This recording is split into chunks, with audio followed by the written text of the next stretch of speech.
Today's Technique Thursday, and I want to go over the difference between a split squat and a lunge and some important notes on form for those exercises.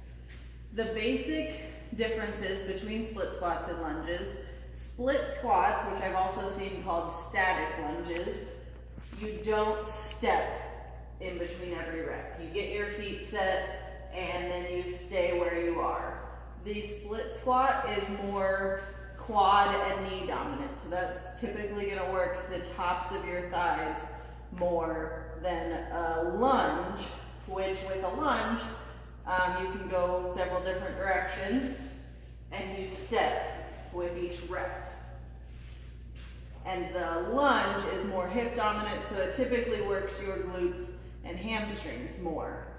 Some important notes, regardless of which one you're doing. When you're doing a forward or backward lunge or a split squat, you want your feet to stay about hip width apart. I've heard a good cue: keep your feet on railroad tracks. So a lot of people, when they're doing lunges, they'll try to do balance beam and their feet are right in line with each other. But we want to do railroad tracks, so feet are about hip width apart once I've stepped into my stance.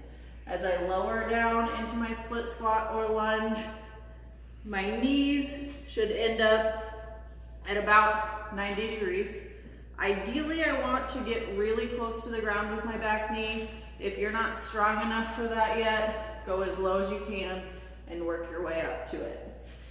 We don't want the front knee to bend way out over the toe. We want it to stay back so you end up in this position. Upper body, you want to stay nice and tall as possible, and your upper body should go straight up and down. You don't want to be leaning forward to make you feel like you're going all the way down. And then the last tip is knees. You don't want to let your knees cave inward towards your big toe. You want to keep your knee pointing over the middle toe towards the pinky toe.